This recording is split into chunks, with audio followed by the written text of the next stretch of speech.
SC ST sub plan ఏర్పాటు చేసే సందర్భంలో మేము చేతి వృత్తిదారులకు కూడా ఒక సప్లాన్ ఏర్పాటు చేయమని చెప్పేసి రాష్ట్ర ప్రభుత్వాన్ని మేము అడిగాం. కానీ రాష్ట్ర ప్రభుత్వం ఏం చెప్పిందనంటే చేతి వృత్తులు కాదు కానీ బీసీలకి సప్లాన్ ఖచ్చితంగా ఈ అసెంబ్లీ సమావేశాల్లో బడ్జెట్ సందర్భంగా ప్రకటిస్తామని చెప్పేసి ప్రభుత్వం హామీ ఇచ్చింది. మరి చేతి వృత్తులు మోసం చేసింది, ఇప్పుడు బీసీలను కూడా మోసం చేసింది కాంగ్రెస్ ప్రభుత్వం. అందుకనే ఈ బీసీల పట్ల కానీ బీసీల్లో ఉన్న చేతి వృత్తుల పట్ల కానీ ఏమైనా చిత్తశుద్ధి కనుక కాంగ్రెస్ ప్రభుత్వం అనుకుంటే ఈ బడ్జెట్ సమావేశాల్లోనే చేతి వృత్తుల వాళ్ళకి సప్లాన్ ఏర్పాటు చేసి నిధులు కేటాయించి ఖర్చు చేయాలని ప్రభుత్వాన్ని డిమాండ్ చేస్తున్నాం.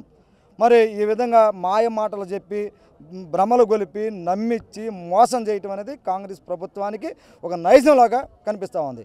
అందుకని ఎంతకాలం ఈ మా వృత్తిదారులను మోసగించలేరు, ఎంతకాలం మమ్మల్ని భ్రమల్లోకి గొలపలేరు. కాబట్టి మేము ఇప్పుడే కళ్ళు తెరుస్తా ఉన్నాం. కాంగ్రెస్ ప్రభుత్వ యొక్క విధానాలు అంటే స్పష్టంగా అర్థమవుతా ఉన్నాయి. మీరు స్పందించి మీ విధానాలని వెనక్కి తీసుకొని మా వృత్తిదారులకు అనుగుణమైనటువంటి బడ్జెట్ని 15,000 కోట్ల రూపాయల ప్రణాళిక బడ్జెట్లో కేటాయించి ఖర్చు చేస్తారా, లేదంటే రాబోయే కాలంలో మా ఆగ్రహానికి గురి కావాల్సి వస్తుందని చెప్పేసి కాంగ్రెస్ ప్రభుత్వాన్ని తీవ్రంగా హెచ్చరిస్తున్నాం.